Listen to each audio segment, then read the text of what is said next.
마케팅 코리아 이진영이라고 합니다. 그 회사를 한 2017년 정도에 만들었어요. 그래서 데이터에다가 마케팅을 붙여가지고 뭔가 새로운 세상을 한번 바꿔보고자 하는데 그 스토리를 오늘 제가 한번 말씀드릴 거고요. 그 전에는 LG그룹에 있었습니다. 한 17년 정도 LG에서 일을 했고요. 신입사원으로 들어가서 17년 한 직장 다니다가 이제 나와서 요번에 이제 창업한 회사가 이제 두 번째 회사입니다. 오늘 제가 말씀드릴 주제가 인공지능이 바꾸는 마케팅의 세상이에요. 저는 데이터가 뭐 전통적인 산업을 만나면 새로운 혁신의 프로세스를 바꾸는 그런 일들이 벌어진다고 생각을 하거든요. 그래서 여러분들이 지금 하고 계시는 일에 데이터가 붙었을 때 어떤 일들이 벌어질지 한번 오늘 지켜보시면 좋을 것 같고요. 혹시 여기 계신 분들은 마케팅에 고민이 있으세요?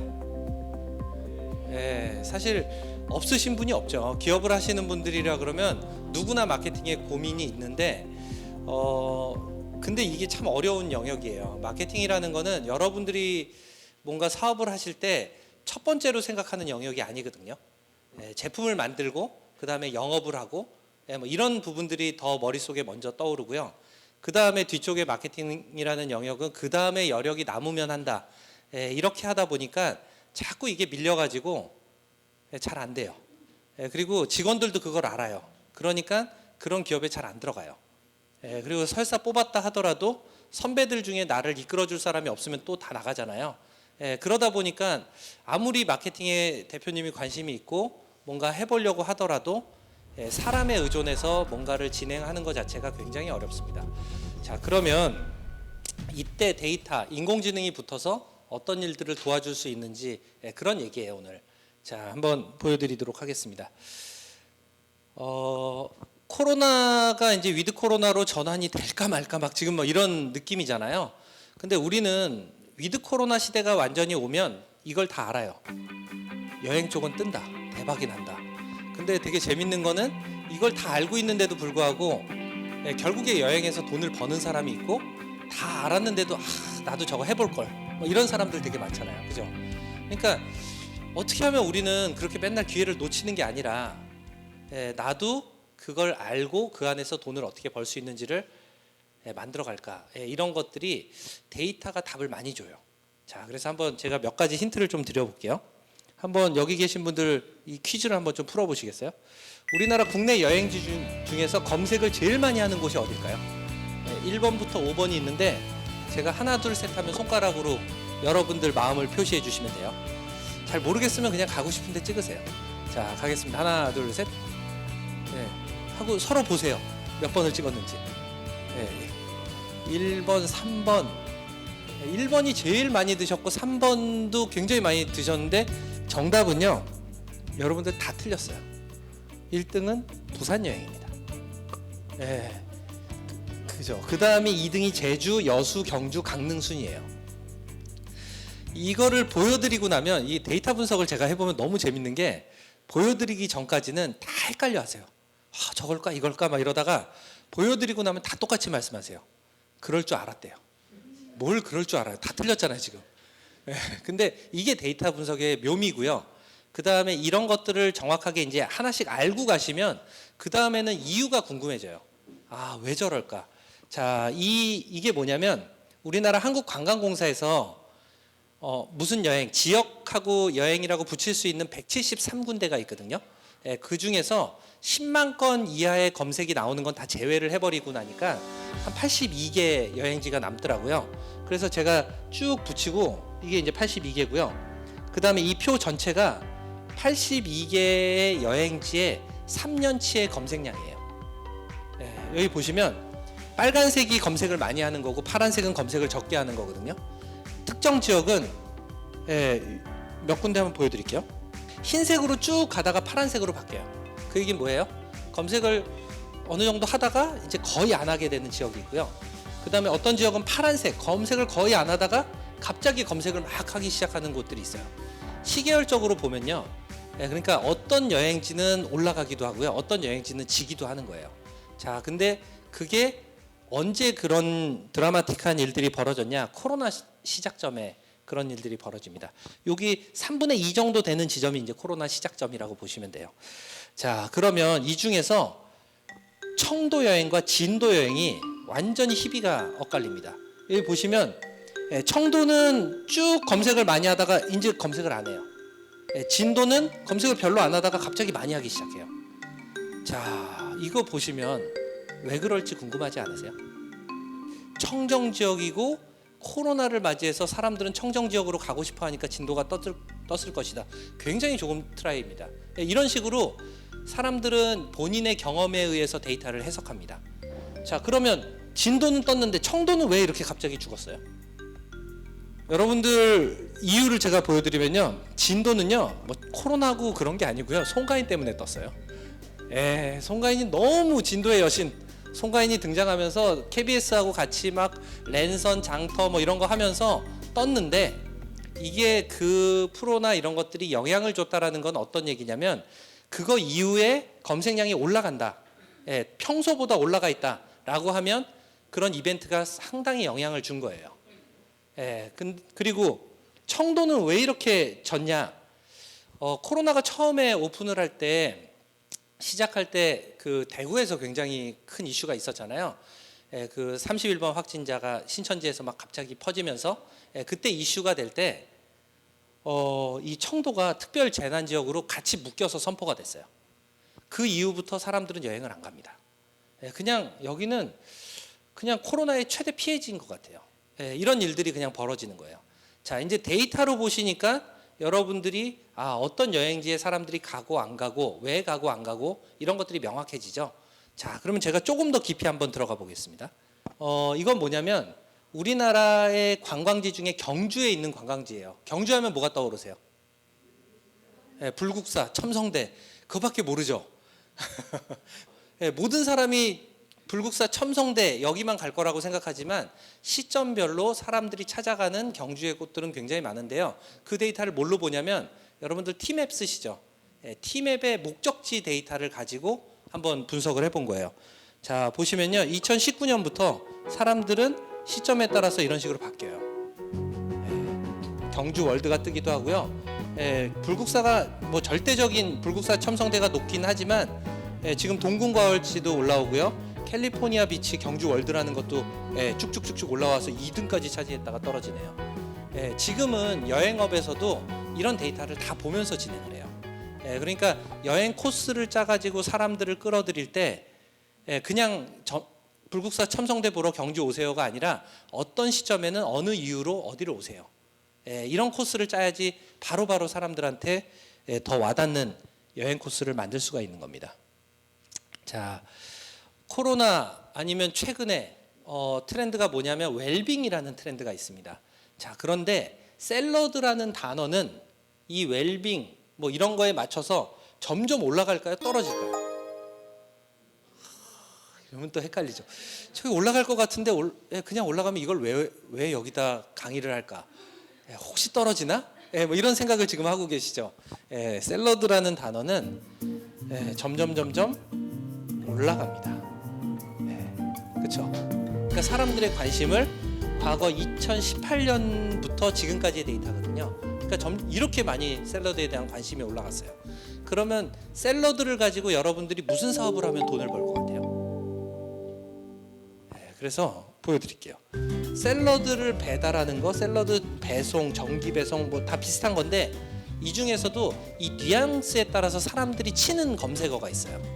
잘 볼게요. 샐러드 배달이라는 단어만 우리는 생각을 많이 했었는데 쭉 보다 보면 노란색을 보세요. 두 번째 있는 거. 샐러드 정기 배송이라는 단어가 점점 치고 올라가서 1위로 올라가고요.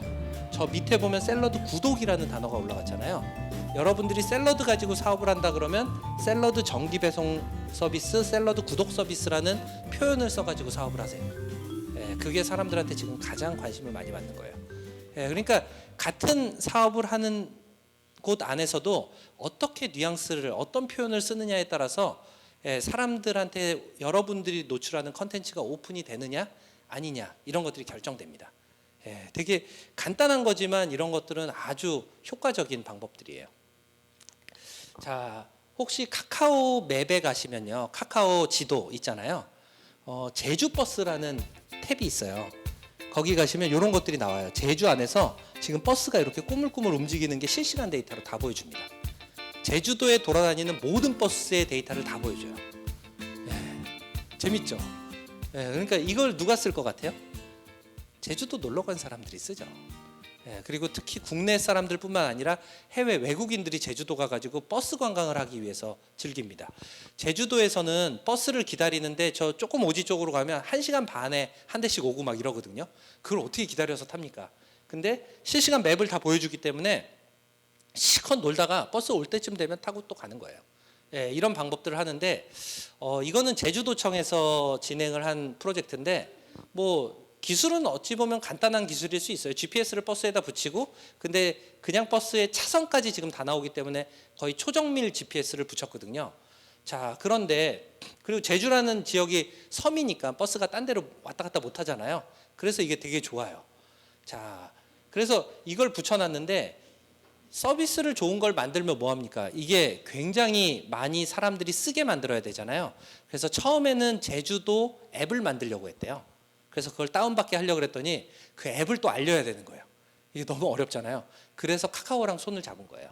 카카오 맵은 많은 사람들이 깔고 있으니까 거기랑 손을 잡아가지고 여기에 이런 마크가 있거든요. 요 네모 2개. 여러분들 요거 한번 딱 눌러보시면 밑에 메뉴에 제주버스라는 게 떠요. 그거를 딱 클릭하시면 그때 요 제주의 버스들이 어떻게 움직이는지가 다 보입니다. 자, 이렇게 하고 나니까 너무 편하잖아요. 그래서 이 제주버스가 오픈이 되고 나서 카카오 앱이 600만 명이 다운을 받습니다. 그러니까 서로 윈윈이죠. 제주는 이런 서비스가 잘 알려져서 좋고 카카오는 본인의 서비스가 다운로드를 많이 받으니까 좋고 이런 방식으로 하는 거예요. 그래서 요즘에 진행하는 마케팅은 데이터를 기반으로도 하지만 굉장히 코어를 많이 해요. 서로의 가진 역량을 섞는 거예요. 그렇게 해서 진행하는 게 아주 대세라고 보시면 될 것 같습니다. 자, 이렇게 데이터 기반으로 마케팅을 진행한다 그러면 한눈에 데이터들이 어떻게 돌아다니는지를 보여주는 그런 툴들이 굉장히 많이 나오거든요. 이런 거를 뭐 대시보드, 뭐 어떤 솔루션, 뭐 이런 서비스로 해가지고 정말 수천 개, 수만 개가 떠돌아다니고 있는데 이런 툴들은 다 좋은 것들이에요. 어쨌든 내가 힘들게 모아야 될 필요가 없이 다 누군가 모아주니까 그 데이터를 보기가 좋잖아요. 근데 이런 서비스들의 치명적인 약점이 있습니다. 뭐냐면 이 데이터를 사용하고 해석하는 사람의 능력이 다른 거예요. 그러니까 모든 사람들이 같은 데이터를 보지만 초보는 초보스럽게 그 데이터를 써먹고요. 고수는 별 데이터를 안 줘도 굉장히 노련하게 그 데이터를 비즈니스로 연결해가지고 좋은 성과들을 만들어내요. 그래서 이렇게 역량이 다르면 무슨 일이 벌어지냐면 데이터를 해석하는 방식이 바뀌기 때문에 그걸 가지고 데이터를 해석한 거 가지고 전략을 짜잖아요. 전략이 바뀌는 거예요. 우리는 많은 착각들을 합니다. 데이터 때문에 전략이 바뀐다고 생각하는데 그거보다는 데이터를 해석하는 사람의 역량이 다르기 때문에 전략이 바뀌는 경우가 훨씬 더 많아요. 자, 그러면 우리가 어떻게 해야 돼요? 이 데이터를 해석하는 연습을 시키고 훈련을 계속 시키잖아요. 그렇게 아무리 해봤자 사람의 역량은 끝까지 안 올라가요. 그래서 두 번째 방법을 찾는 거예요. 이 마케팅의 절대적인 고수, 그 업의 절대적인 고수가 나타나서 여러분들한테 딱 3가지 일을 해줍니다.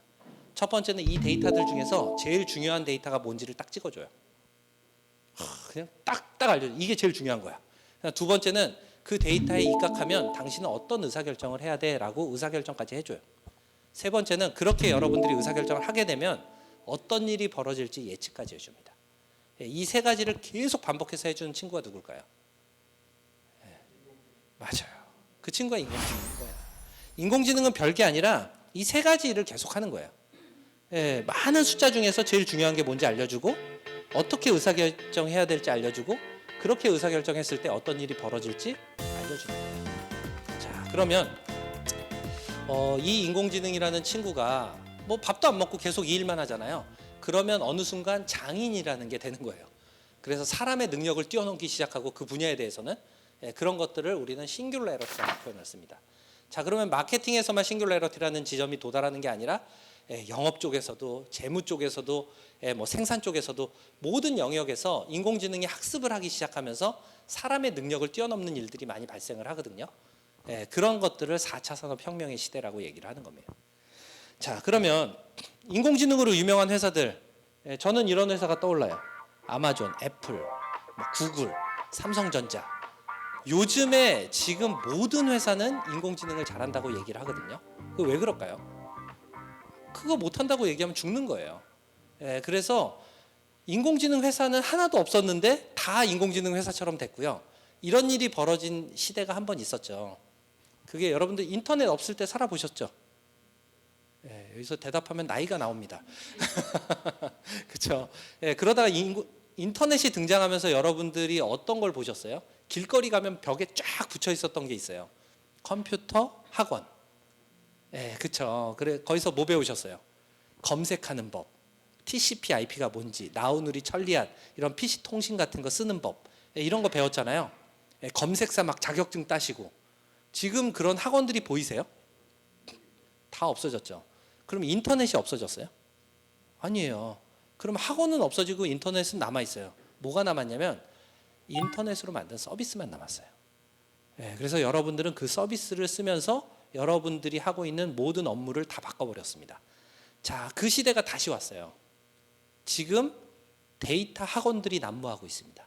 인공지능 학원들. 지금 벽에도 안 붙이죠. 어디 있어요? 온라인상에, 디지털상에 엄청난 선전을 하잖아요. 데이터 사이언스 과정. 모든 대학에 데이터 사이언스 학과가 생겼어요. 너무 재밌지 않아요? 여러분들도 인공지능이라는 뭔가 데이터라는 강의를 들으러 또 모이셨어요. 자, 이게 조금 지나면 어떻게 될 것 같아요? 다 없어져요. 그리고 뭐가 남아요? 데이터로 만든 인공지능으로 만든 서비스만 남아요. 그리고 그 서비스 중에서 뭘 주목하셔야 되냐면 돈을 버는 서비스가 나와요. 뭔가 갑자기 사람들이 좋아가지고 돈을 거기다 지불하기 시작해요. 걔네들이 조만간 구글이 되고 네이버가 되고 카카오가 됩니다. 그래서 그걸 잘 보세요. 그리고 거기에 주식 투자를 하셔도 좋고요. 그런 회사를 합병하셔도 좋고요. 아니면 거기랑 어쨌든 뭔가 숟가락을 얹고 같이 뭔가를 하세요. 그렇게 되면 여러분들의 미래가 갑자기 구글이 돼요. 이렇게 되는 거예요. 자, 이들은 그걸 다 알기 때문에 어떻게든 그거를 엮고 자기가 거기에 선두 기업이다라고 해서 포지셔닝을 하고 돈만 벌면 그런 회사들을 사모으고 있어요. 그렇게 해서 다시 한번 거대 기업의 행보를 걷고 있는 겁니다. 자, 인공지능 시대, 인터넷 시대하고 다른 점이 있다 그러면 캐릭터가 등장을 하시죠. 인공지능이라는 말 때문에 그런데 인공지능이라는 말 자체가 사람을 닮은 기계를 만드는 거거든요. 그러다 보니까 자꾸 사람처럼 표현을 해가지고 뭔가 본인들의 능력을 보여주려고 하는데 이 왼쪽에 있는 친구가 미카엘이라는 패션 모델이에요. 최초의 인공지능 패션 모델. 이 친구가 처음 등장했을 때 야, 저거 사람이 탈쓰고 하는 거 아니야? 뭐 분장해서 하는 거 아니야? 막 이런 얘기를 했어요. 인공지능이라고 믿지 않았습니다. 근데 이 친구는 지금 인스타그램에 팔로워가 300만이 넘어가고요. 이 정도의 영향력을 가진 이 친구가 벌어들이는 수익이 1년에 100억이 넘어가요.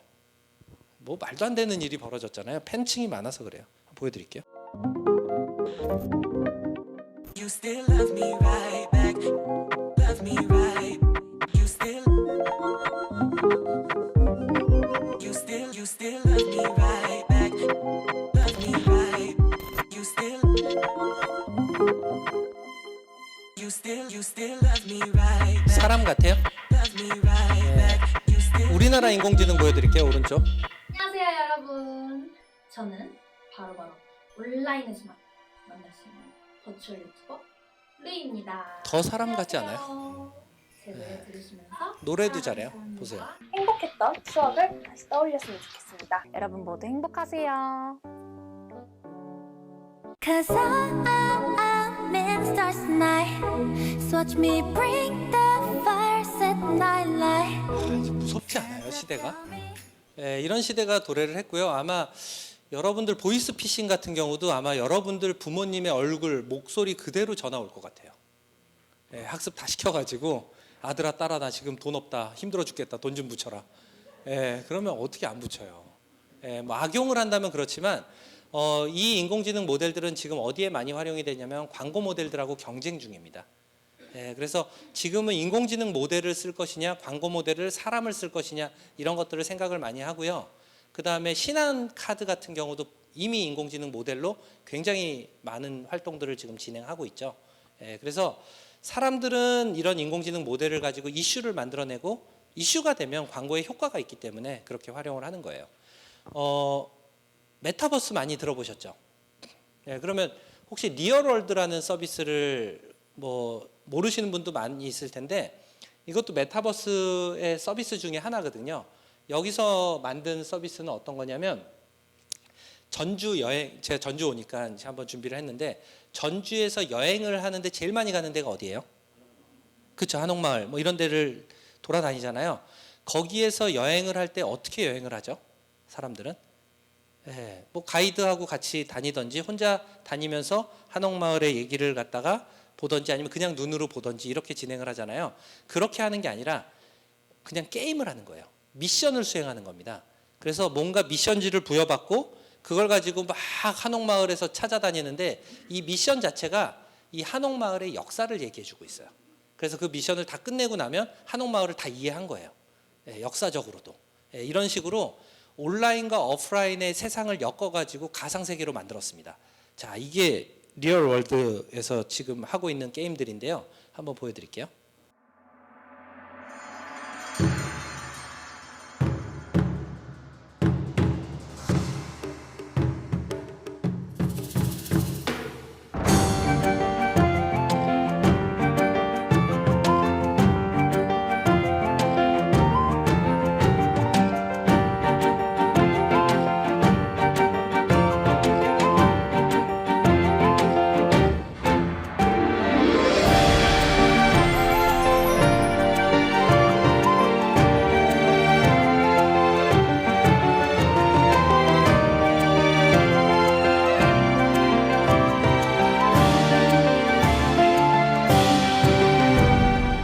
이렇게 전주 여행을 하면서 항상 좀 지루했었던 그런 게 있었는데 이번에는 그냥 지나치는 곳들을 역사적으로도 의미 있게 배우고 그런 색다른 경험을 할 수 있어서 정말 좋았고요. 책에서만 보던 태조 아저씨를 현실에서 만나니까 더 좋았습니다. 전주 여행 기억에 남을 것 같습니다.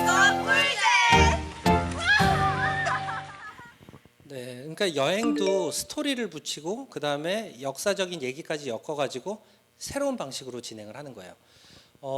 여행을 쉽게 하는 게 아니라 여행을 더 어렵게 만드는 거거든요. 근데 사람들은 특히 젊은이들은 이런 데 열광을 해요. 이게 전주에서만 가능한 게 아니잖아요. 전 세계에서 가능하거든요. 그래서 그런 서비스를 갖다가 전 세계로 지금 퍼뜨려 나가는 준비를 하고 있는데 제가 볼 때 이런 회사들은 돈을 벌기 시작할 거예요. 자, 제가 지금 얘기한 게 뭐냐면 여행이라는 전통적인 얘기, 마케팅이라는 전통적인 산업에다가 데이터를 붙이는, 그래서 혁신을 만들어내는 얘기거든요. 그걸 데이터 페어링이라고 표현을 합니다. 그러니까 여러분들이 하는 모든 업에 데이터가 붙을 거예요. 어떤 형태로든. 그리고 그게 새로운 방식으로 일하게 만듭니다. 그리고 그걸 누가 더 빨리 하느냐가 여러분들 회사의 경쟁력을 만들 거예요. 자, 그러면 어떻게 그런 걸 만들어 갈 것이냐? 저는 이제 오늘 마케팅에 대한 얘기를 해서 사례를 하나 보여드리도록 하겠습니다. 마케팅에서는 데이터가 붙으면 제가 궁극적으로 생각하는 모델은 건강검진 모델처럼 될 것 같아요. 마케팅은 어떤 영역이냐면 고정관념이 있거든요. 감으로 한다. 크리에이티브가 굉장히 중요한 영역이다. 이렇게 생각을 하는데 그게 아니에요. 데이터가 붙는 순간 감도 다 필요 없고요. 크리에이티브도 필요 없습니다. 그대로 마케팅의 효과들이 보여요. 그래서 마케팅에 어떤 행동을 했을 때 어떤 효과가 나는지를 우리는 눈으로 보면서 마케팅 의사결정을 하는 시대로 다 바꿔버리는 거예요. 마치 우리가 우리 몸이 어디가 고장났는지 전혀 모르다가 건강검진 한번 딱 받고 오면 어디가 문제인지 그대로 알고 그걸 고치잖아요. 그거랑 똑같이 되는 거예요. 자, 첫 번째로 마케팅의 데이터를 모으면 집단지성의 힘이 생기거든요. 이게 어떤 얘기인지 보여드릴게요. 혹시 풋볼 매니저라는 게임 여기 계신 분들은 모르시죠? 혹시 아시는 분 계세요? 풋볼 매니저. 제가 왜 모르실 거라 그러냐면 이 게임에 빠지셨으면 이 자리에 못 오셨을 거예요. 이 게임에 빠진 사람은 특히 유럽에서, 우리나라 사람들도 상당히 많이 즐겨 하고요. 20년 된 게임이에요. 그리고 유럽에서는 너무 많이 빠져가지고 이 게임에 별칭이 있어요. 별명. 과부 제조기. 여성분들이 남자가 이 게임에 빠지면 같이 안 살아요.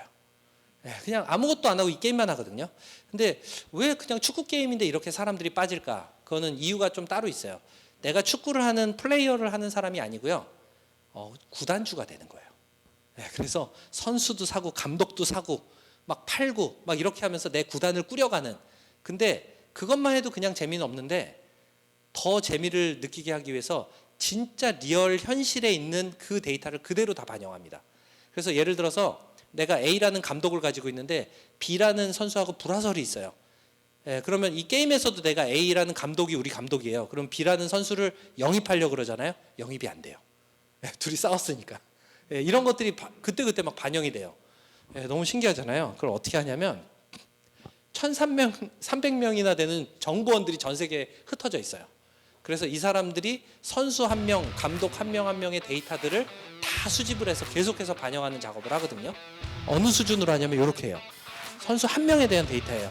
골 결정력, 드리블, 1대1 능력, 중거리슛, 코너킥, 승부욕, 시야, 예측력, 적극성, 천재성, 침착성, 주력, 지구력, 점프거리, 순간속도 이런 거 하나하나를 다 디테일하게 데이터로 만들어서 보여주고 있어요. 자, 그러면 이게 정확도가 있어야 되는 거잖아요. 이게 정확한 데이터가 아니면 소용이 없는 건데 유럽에서 어떤 소문이 있었냐면 유럽의 명문 구단들 있잖아요. 막 맨체스터 유나이티드 막 이런 박지성이 뛰던 그런 구단들이나 이런 명문 구단들이 혹시 스카우팅을 할 때 선수들을 데려올 때 이 풋볼 매니저 게임 보고 데려오는 거 아니야 이런 소문이 있었어요. 근데 그거는 스카우터들한테 진짜 모욕적인 말이거든요. 걔들은 완전 전문가인데 어떻게 게임 보고 데려와요 사람을. 근데 AS 로마에서 실토를 했습니다. 크로아티아의 젊은 선수를 잘 모르는 친구를 영입을 했는데 도대체 쟤를 어떻게 발굴을 하고 뭘 믿고 데려왔냐 그랬더니 이 스카우터가 풋볼 매니저 점수가 너무 높아가지고 그래서 영입을 했다. 이런 일들이 벌어지는 거예요. 자, 그러니까 당연히 이 게임에는 빠지죠 사람들이. 그리고 너무너무 즐기는데 이게 뭐냐면 1,300명의 조직원이라는 사람이 어쨌든 수작업을 하던 어떤 방법을 쓰던 데이터를 한 곳으로 모았잖아요. 이 집단 지성이 생겨버린 거예요. 그러고 나니까 거기에서 새로운 인사이트 가치가 엄청나게 나옵니다. 데이터의 시대는 이런 거예요. 지금부터 흩어져 있던 데이터들이 어딘가에 계속 모일 거고요. 그거를 재해석을 하는 순간 엄청나게 많은 인사이트들이 나옵니다. 자, 그러면 마케팅에서는 제일 많이 우리가 써먹던 방법이 서베이예요. 집단지성의 생각을 알기 위해서 여러 사람이 우리 제품을 좋아하는지 경쟁 제품을 좋아하는지 그래서 서베이를 했죠. 근데 제가 오늘 추천드리는 데이터는요. 검색 데이터예요. 아까 처음에 보여드렸잖아요. 검색 뭘 많이 할까? 우리 퀴즈로 막 풀었잖아요. 그 검색 데이터만 여러분들이 잘 갖고 놀면 시장이 다 보여요. 저는 한 최근 5년 동안 제가 검색에 빠져 있거든요. 근데 너무 재밌는 거예요. 이 데이터가. 그래서 물론 검색도 제약사항도 있고 여러 가지 오류도 있지만 그럼에도 불구하고 시장에 움직이는 데이터를 가장 빠르게 정확하게 보는 그리고 싸게 거의 무료예요. 뭐 네이버나 구글에 가면 무료로 다 오픈되어 있고요. 그걸 좀 가져오는 기술이나 이런 것들이 필요한 거지 그런 것들만 여러분들이 쓰시고 나면 다 무료로 보실 수가 있습니다. 자, 예를 들어 요즘 20, 30대 만나시면 어떤 대화를 하세요? 만나고 싶지 않아요? 나랑 밥을 먹지 않으려고 그래. 뭐 이런 거예요. 20, 30대 만나서 다른 얘기 하지 마세요. 자꾸 뭐 결혼 언제 하냐 뭐 이런 얘기 하지 마시고요. 주식 얘기하세요. 집 사는 얘기하세요. 다 거기 빠져 있어요. 자, 그만큼 지금 젊은 친구들이 주식이나 돈 버는 곳에 빠져 있습니다. 그건 다 알고 계시죠? 자, 그러면 이거를 갖다가 활용을 해서 다시 사업의 영역을 넓히는 그런 영역들이 굉장히 많습니다. 보시면 주식 얘기들 중에서 제일 많이 검색하는 단어가 뭘 것 같아요? 동학개미운동, 포모중국은, 영끌, 비트, 주린이. 자, 이것도 한번 갈까요? 자, 하나, 둘, 셋. 이건 좀 어려워요. 한번 그래도 크게 들어보세요. 손을. 3번, 3번, 5번, 3번, 1번. 사장님 바꾸셨어요. 지금 그죠? 1번, 5번, 3번. 이렇게 지금 쭉 드셨어요. 동학개미운동, 영끌, 주린이. 이거는 1등이 영끌이에요. 동학개미운동 주린이. 이거를 거의 다 드셨습니다. 그러니까 여러분들 감이 지금 되게 좋으신 거예요. 근데 제가 주목한 단어는 어떤 단어에 또 주목했냐면 저 맨 오른쪽에 있는 포모 증후군이에요. 저게 최근에 가장 높이 올라갔고 그 다음에 어느 단어들보다도 가장 높은 피크치를 보이고 있습니다. 포모가 무슨 뜻인지 아세요? FOMO의 줄임말입니다. Fear of Missing Out이라 그래서 뭔가 뒤처질까봐 두려워하는 감정이에요. 그러니까 두세 명만 모이면 젊은이들이 다 주식 얘기하고 있고 심지어 사장님하고도 주식 얘기하고 있는데 나는 정작 주식 투자를 안 하고 있어요. 그러면 그 심정이 포모예요. 나만 지금 뒤처지는 거야? 저 친구 지금 집 사가지고 2천만 원 올랐다 3천만 원 올랐다 이런 얘기하고 있는데 나는 아직 집을 못 샀어요. 그럼 포모예요. 자, 그래서 이 포모라는 단어가 젊은 친구들한테 확 꽂힌 단어예요. 이게 아까 메가 트렌드에 그걸 반영하는 신조어예요. 자, 요런 단어를 찾아내면 지금 한번 뭐 포모라는 걸 쳐보시면 마케팅에서 엄청 써먹고 있어요. 포모 하면서 젊은이들을 끌어들이기 위해서 그들이 꽂힌 단어를 활용하는 거예요. 자, 그러면 젊은이들을 통해서 돈을 벌어야 되겠다라고 생각하는 사람들이 상당히 많겠죠. 그들이 이제 여기에 관심이 많으니까. 그래서 문화예술 쪽이 먼저 움직였습니다. 예술 작품 1억 원짜리 피카소 그림을 여러분들 살 수 있죠. 진짜 되게 많은 분들이 고개를 이렇게 끄덕이고 계세요. 야, 이런 일은 거의 없었는데 제가 대단하신 재력가들이 친하게 지내요 우리. 근데 쉽지 않잖아요. 젊은 친구들은 1억 원짜리 그림을 한 점을 툭툭 산다는 거는 어렵잖아요. 그래서 그림을 쪼개서 파는 거예요. 클라우드 펀딩 형태로 10,000원씩 내라 그러는 거예요. 그리고 10,000명이 모이자. 그래서 1억 원짜리 그림을 산 다음에 그거를 어떤 이슈를 만들어서 되파는 거예요. 그러고 나면 돈을 벌 수 있잖아요. 이걸 큐레이터들이 요즘 작업들을 잘 해주고 있거든요. 그래서 실제로 마리킴의 신데렐라라는 그림을 그 작업을 해서 진행을 했어요. 그리고 10,000원씩 낸 사람이 돌려받은 그 수익 금액이 10,000원당 24,682원. 괜찮죠? 240%. 주식보다 더 나아요. 그러니까 이런 것들로 이제 움직이고 있어요. 그러니까 젊은이들이 돈 버는데 관심이 없었으면 이런 일들 안 했겠죠. 그냥 돈 많은 자산가들을 여러분 같은 분들을 찾아다녔을 거예요. 그렇지만 지금은 여러분들이 별로 관심사가 아니에요. 이들한테는.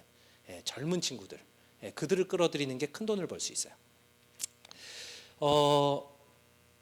KB국민은행 자산 규모 1위가 됐어요. 올해. 그렇다고 하더라고요. 저도 이제 여기 회장님을 뵀었는데 자랑하시더라고요. 삼성을 누르고 1위가 됐어. 다 이런. 너무 축하드리는데 KB국민은행 금융권의 1위 이런 회사들은요 정말 좋은 회사이기도 하지만 진짜 보수적인 회사예요. 그래서 마케팅이나 이런 거 하다 보면 되게 안 움직이세요. 그리고 그냥 뻔한 마케팅하고 그래도 1위니까 항상 그냥 어차피 금융은 자산가들이 들어오고 그 사람들이 어쩔 수 없이 써야 되는 그곳이기 때문에 그냥 이렇게 덩치를 가지고 키워나가면 되는 영역이었는데 이게 또 바뀌어버렸어요. 왜냐? 금융에 관심이 누가 있어요? 젊은 층들이 관심이 있는 거예요. 그러니까 이들한테 어필할 수 있는 컨텐츠를 만들지 못하면 이제는 먹히지 않는 문법이에요.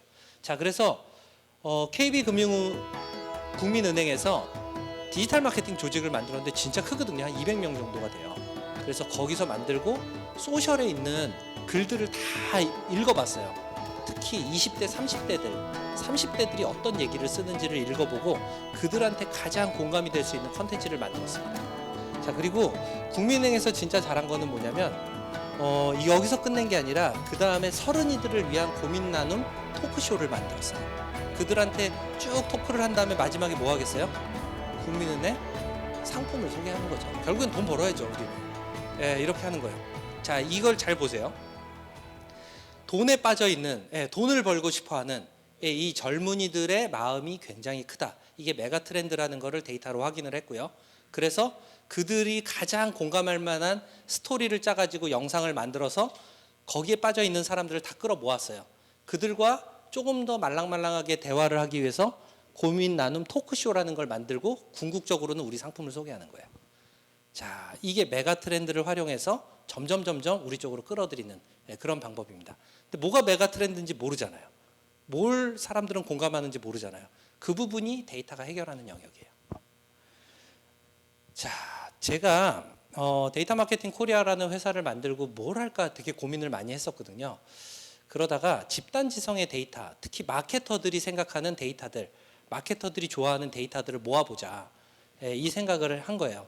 그래서 뭔가 마델이라는 이름, 마케팅 대리라는 그냥 이름이에요. 이거 솔루션을 하나 만들었는데 사람들은 제가 이 솔루션을 뭐 이게 유료 솔루션이니까 그거 가지고 돈을 버는 줄 아는데 사실은 그거는 운영비도 안 나올 정도로 굉장히 싸게 그냥 다 배포를 하고 있고요. 이거를 어떻게 하려고 그러냐면 여기에서 데이터가 모이면요. 그 데이터를 2차 가공해 가지고 그걸로 돈을 벌려고 해요. 사실은. 그러면 얘기를 하나 예를 한번 들어볼게요. 이 마델이라는 거는 어떤 거냐면 여러분들 페이스북 이런 거 하시잖아요. 그러면 다른 회사나 이런 데서는 페이스북에 뭘 올리는지 막 이런 것들이 궁금하거든요. 그래서 마케터들은 트렌드를 알기 위해서 그런 것들을 맨날 찾아보고 있어요. 그러면 저는 이게 제 화면을 캡처한 건데 저는 어디를 등록해놨냐면 에버랜드, CGV, 삼성전자, 뉴스룸, 롯데시네마 뭐 이런 티소 이런 것들에 대한 페이스북에서 어떤 컨텐츠들이 올라오는지 궁금해가지고 이렇게 그냥 등록만 해놓으면 제가 이거 클릭만 하면 다 볼 수 있거든요. 요런 그냥 요것만 편하게 해놓은 거예요. 자, 그러면 이게 조금 편해졌으니까 사람들은 이걸 등록하면서 쓰는데 마데리를 지금까지 썼던 사람이 3만 명이 넘거든요. 자, 그러면 이 사람들이 막 이걸 등록해서 썼잖아요. 근데 자, 여기서 퀴즈를 드릴게요. 저 이진영이라는 마케터는 한 20개의 페이스북 채널을 등록해서 지금 보고 있어요. 그죠? 근데 이걸 마데리를 10,000명이 썼다고 가정을 할게요. 10,000명의 마케터는 도대체 페이스북 채널을 몇 개쯤 등록했을까요? 혼자서 20개를 등록했으면 10,000명이면 20만 개면 제가 질문을 안 했겠죠. 중복이 있을 거잖아요. 똑같이 보는 페이지들. 그런 거 다 빼고 나면 몇 개쯤 남을 것 같아요? 그 데이터가 저희 회사 서버에 있는 거예요. 그리고 마케터들은 제일 궁금한 게 우리나라의 그 10,000명의 마케터들은 무슨 채널을 보고 있는가? 그리고 거기에 올라오는 컨텐츠들은 뭘까? 이것만 보고 있으면 우리나라의 가장 트렌디한 채널과 컨텐츠를 매일같이 볼 수 있는 사람이 되는 거예요. 자, 여러분들 인스타그램이나 페이스북 가서 어제 제일 인기 있었던 컨텐츠 찾을 수 있어요? 유튜브에서? 그거 못 찾아요. 그거 왜 못 찾냐면 지금 다 추천으로 바뀌어가지고 여러분들이 뭐 영상 하나 바둑을 봤다. 그럼 바둑만 뜨고요. 그렇잖아요. 이런 식으로 계속 뜨기 때문에 그게 안 보여요. 근데 어쨌든 간에 어제 인기 있었던 컨텐츠 1등, 2등, 3등, 100등 이런 게 있을 거잖아요. 그럼 그것만 보시면 제일 인기 있는, 제일 재밌는 것만 보시는 거거든요. 자, 이거를 데이터 마케팅 코리아 서버 안에 있는 거예요. 저도 보니까 그게 생기더라고요. 그래서 그거를 제가 조만간 정리를 해서 무료로 오픈을 할 거예요. 그러면 어떤 일이 벌어질까요? 유일하게 데이터 마케팅 코리아 서비스 안에서, 마데리 서비스 안에서 그걸 이제 볼 수 있게 되잖아요. 그러면 사람들이 몰려서 그걸 보겠죠. 특히 마케터들은 다 와서 그 컨텐츠를 보겠죠. 초등학생들도 와서 엄마 몰래 이불 뒤집어 쓰고 매일 보겠죠. 이런 일이 벌어지는 거예요. 사람이 몰리면 플랫폼에 그 사람을 대상으로 여러 가지 활동을 할 수 있거든요. 그래서 플랫폼 서비스라는 거는, 데이터 서비스라는 거는 사람을 모아낼 수 있느냐 아니냐, 이거에 대한 싸움이에요. 자, 그거를 진행을 하는데 이걸 모아봤더니 이게 나오는 거예요. 제가 페이스북에서 인기 채널들, 이게 1등이 뭔지 아세요? 넷플릭스예요. 2등 레드불, NBA, 빅토리아 시크릿, 몬스터 에너지, 이 순서대로 채널들을 사람들은 보고 좋아하고 있습니다. 자, 두 번째, 인스타그램에서는 루이비통, 디올, 벤츠, 샤넬, 자라예요. 다 럭셔리 브랜드잖아요. 그러니까 요즘 코로나 때문에 사람들이 힘드니까 돈 쓸 데가 없잖아요. 럭셔리 브랜드에다가 보복 소비를 엄청나게 하고 있어요. 그게 그대로 이 채널 랭킹으로 다 나오고 있습니다. 자, 그 다음에 유튜브 1등 WWE가 뭔지 아세요? 미국 프로레슬링. 그 다음에 2등이 퓨디파이 게임이고요. NBA, 1밀리언 댄스 스튜디오, ASMR. 유튜브에서 글로벌로 빵 터트릴 수 있는 방법이 있어요. 채널을 만들어서. 그게 뭔지 아세요? 이들의 공통점을 찾아보세요. 상위권에 있는 친구들. 맞아요. 언어가 없어야 돼요. 언어가 영어가 아니라 언어가 없어야 돼요. 그러니까 언어하고 상관없이 즐길 수 있는 컨텐츠, 댄스나 노래나 ASMR이나 이런 것들, 그 다음에 막 이런 스포츠 이런 것들이 그래서 터지는 거예요. 예, 전 세계 사람들이 같이 즐길 수 있어야 되니까. 자, 이런 것들을 계속 랭킹이 변하겠죠. 그런 것들을 볼 수가 있는 거예요. 자, 이거의 테마들을 가지고 제가 분석을 하는데요. 지금 보면 여행에 대한 테마가 2018년에 15개가 있었는데 11개로 4개가 줄었어요. 자, 근데 연애 드라마는 15개에서 1개로 폭삭 망했습니다. 그러니까 사람들은 이제 연애 드라마에 대한 공감을 코로나 시대니까 거의 못하고 다 없어졌어요. 자, 그 다음에 유머 오락 공감이 6개에서 59개로 다시 늘고 있어요. 네, 엄청 늘었죠, 이거는. 그 다음에 사람들은 자기 개발 컨텐츠도 3개에서 12개로 늘었습니다. 요런 테마가 어디가 늘고 주는지를 갖다 보시면 요 테마에 맞춰서 여러분들이 컨텐츠를 만드셔야 되는 거예요. 자, 근데 또 이렇게 역으로 생각할 수도 있어요. 연애 드라마가 15개에서 하나로 3년 동안 확 줄었잖아요. 그러면 사람들은 다시 연애 드라마에 대해서 이제 고파질 시기가 됐어요.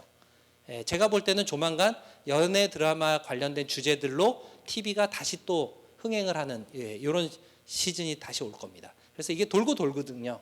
예, 그런 식으로 저희는 이제 찾아가는 겁니다. 자, 인스타그램에서 제일 인기 있는 영상이 뭔지 아세요? 한순간 내 몸에 익숙했더니라는 영상이에요. 이거 무슨 노래 제목 같지 않으세요? 한순간 내 몸에 노래 잘하죠? 비 노래예요. 비 꿀렁이 춤을 추면서 그게 1등이고요. 제가 마케터다 보니까 저는 이런 것들을 해요. 인스타그램에서나 이런 SNS에서 이벤트가 제일 인기 있었던 이벤트들만 봐요. 그리고 이벤트를 기획할 때 그거랑 똑같이 만들어요. 누군가 열심히 생각해서 만들어서 1등 했잖아요. 저는 그냥 똑같이 만드는 거예요. 되게 얍실하죠. 근데 그렇게 하면 돼요. 그러면 다 터져요. 자, 이거 보여드릴게요. 한순간 내 몸에 익숙했더니라는 컨텐츠는 이거예요. 토트넘 경기인데 이게 꿀렁이 춤 같잖아요. 이게 TV 브라운관이 고장나서 그런 거거든요. 뭔가 로맨틱하죠. 이거 그냥 보면서 사람들은 그냥 웃기다고 계속 돌리고 있는 거예요. 그러니까 이런 것들을 요번에 좋아했구나라는 걸 알면 되고요. 이벤트 1위는 바스킨라빈스에서 범랑 머그컵을 준 이벤트가 1등을 차지했는데 뭔가 별 특징은 없어요. 사실 모두 다 주는 것도 아니고 추첨해서 주는 거고 별 방법이 없었는데 보니까 범랑 머그컵이 뭔가 이슈가 있었나라고 해서 제가 검색을 해봤어요. 그랬더니 과거 3년 동안 범랑 머그가 2년 동안은 별로 이슈를 많이 못 받다가 최근 1년 동안 범랑 머그에 대한 관심이 엄청 올라갔더라고요. 이게 왜 그러냐면 연예인들이 연예인 아이템이라 그래서 범랑 머그컵을 들고 나와서 인스타에서 사진을 찍었어요. 그러고 나니까 이슈가 된 거를 바스킨라빈스 마케터가 확인을 한 거죠. 그리고 범랑 머그컵을 증정하는 이벤트를 딱 돌리는 순간 터진 거예요. 혹시 뭐 이벤트 하실 거 있으면 범랑 머그컵 주세요. 이렇게 짜는 거예요. 되게 쉽죠. 그러니까 데이터로 다 보고 있으면 뭐가 인기 있는지 그러면 내가 의사결정하거나 새로운 크리에이티브를 만들어내는 게 굉장히 쉬워져요. 자, 한 단어를 더 가볼게요. 건강검진 결과서인데 마케팅을 그러면 이렇게 데이터가 모여서 뭔가 인사이트들을 만들어내는 거 메가 트렌드들을 확인을 했는데 이걸 어떻게 써먹어야 되잖아요. 마케팅은요 그냥 아무렇게나 분석하는 게 아니라 체계가 딱 있습니다.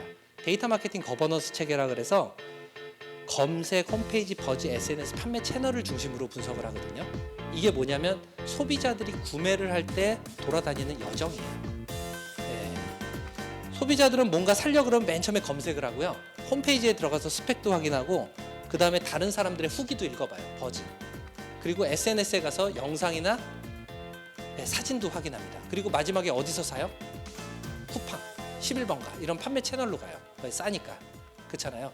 그 여정을 돌아다니면서 온라인에는 흔적을 다 남겨요. 너무 고맙게 정말 자세하게 어떻게 흔적을 그렇게 다 남겨주세요. 그러니까 그 흔적을 다 보면서 하나하나 마케팅 의사결정을 하는 시대가 도래했어요. 제가 자신 있게 말씀드리지만 감으로 하는 마케팅의 시대는 끝났어요. 이제는 다 데이터 기반으로 의사결정을 하는 겁니다. 뭘 하냐? 1,000만 원씩 마케팅을 하라고 예산을 줬습니다. 6개월 동안 6천만 원이나 썼는데 여기 대표님들 그런 생각 들지 않으세요? 6천만 원 썼는데 효과가 뭔지를 모르겠다. 이게 디지털 마케팅은 더 그렇거든요. 네이버에다가 뭐 키워드 광고도 하고 배너 광고도 하고 뭐 분명히 효과 있다고 했는데 매출이 얼마나 올라가는지도 모르겠고 그럼 뭐 브랜딩에 영향을 줬다는데 얼마나 인식이 바뀌었는지도 모르겠고 이런 상태잖아요. 그래서 대표님들은 디지털 마케팅이나 이런 거에 예산을 쓰고 나면 그거에 대한 효과가 제로라고 생각을 하세요. 그래서 불안하니까 마케팅을 끊어버리고 다시 또 누군가 뭐 메시아처럼 내려와 가지고 우리를 이끌어줄 사람이 나타날 거라고 또 믿고 계세요. 그런 건 없어요. 그러면 데이터를 기반으로 점점 체크를 하면서 효과 좋은 쪽으로 살살 바꿔나가는 거예요. 그러다 보면 어느 순간 찾게 되거든요. 그 길을. 자, 이걸 가지고 마케터한테 6천만 원 어디다 썼냐고 보고하라 그러면 다 이렇게 보고해요. 이거 보고 많이 받아보셨을 거예요. 6천만 원을 네이버 파워블로거 고용하는데 20만 원, 20% 썼고요. 유튜브에 동영상 제작하는데 35% 썼고, 뭐 11번가 G마켓에 광고하는데 몇 % 썼고 나머지는 어디다 썼습니다. 이런 보고를 계속 하거든요. 외부 업체도 그렇고 어디 얼마 썼고요, 어디 얼마 썼고요, 어디 얼마 썼습니다. 그럼 무슨 얘기 하세요? 딱 한마디 하시잖아요. 그래서 그게 궁금해 죽겠는데 그건 얘기 안 하고 보고가 끝나요. 왜냐? 그래서 매출에 얼마나 영향을 줬니? 라고 물어보면 그걸 계산을 못 하는 거예요. 그러다 보니까 그 얘기는 못 하고 어디 얼마 썼다는 얘기만 계속하고 사장님들은 답답하고, 이래가지고 서로의 니즈가 안 맞는다고 해가지고 마케터들은 다 떠나는 거거든요. 자, 그러면 보고를 어떻게 하면 여러분들이 만족스럽냐? 이런 보고를 받으면 만족스럽겠죠. 보시면 이 회사는 이 동그라미들이 여러분들 마케팅 채널이라고 가정을 해볼게요. 파란색 채널은 마케팅 돈을 쓸 때마다 효과가 좋은 거고요. 빨간색 채널은 효과가 별로 안 좋은 거예요. 마케팅은 되게 심플해요. 될 놈한테 밀면 돼요. 자, 여기 보면요. 이 회사는 검색 채널, 홈페이지, 페이스북, 인스타그램 광고를 하면 잘 효과가 올라가요. 여기에 돈을 더 쓰시고요. 버즈 쪽, 유튜브, 몰 쪽에는 광고를 해도 효과가 떨어집니다. 거기에 예산을 줄이거나 없애버리거나 아니면 원인 분석을 다시 하세요. 되게 쉽죠. 더 쉽게 하면 빨간색 채널에 쓸 돈을 빼가지고 파란색 채널로 계속 옮기세요. 그러면 마케팅의 효율이 계속 극대화됩니다. 자, 이거 너무 쉽잖아요. 이렇게 진행하고 있는 회사는 어딜까요? 삼성, LG, SK, KT 아무 데도 없어요. 못해요. 이걸 진행하려고 그러면 그 모든 마케팅 데이터가 한 곳에 모여야 되고요. 뭔가의 기준에 의해서 결정을 해서 잘했다 못했다를 판정하고 여러분들한테 보여줘야 되는데 거기는 너무 큰 기업들이라서 이런 것들을 못하는 거예요. 부서도 많고 같이 일하는 업체도 많고 그 데이터는 업체 직원의 엑셀 속에 있습니다. 그러니까 모으지도 못해요. 근데 오히려 작은 회사들은 이런 데이터를 쉽게 모아요. 만약에 여기도 보시면 한두 개 마케팅 회사들하고 일하실 거예요. 그 직원이 다 가지고 있잖아요. 그 데이터 모아가지고 채널별로 놓고 효과가 좋은지 나쁜지를 간단한 기준에 의해서만 그냥 판단해가지고 결정하세요. 그리고 진짜 심하게는 매일 아침에 야 어제 제일 효과 좋았던 채널 뭐야? 그쪽으로 돈 조금 더 옮겨. 이것만 그냥 계속하세요. 실제로 그렇게 하시는 분들이 있어요. 그렇게 하는 회사들이 마케팅 효율은 가장 극대화하는 건데 그거는 너무 근데 고통스럽잖아요. 그래서 지금은 어떻게 하냐? 이 작업 자체를 인공지능이 해주는 거예요. 구글의 알파고라고 들어보셨죠? 그 친구가 바둑만 잘 두는 게 아니라 마케팅도 다 이렇게 결정을 해줘요.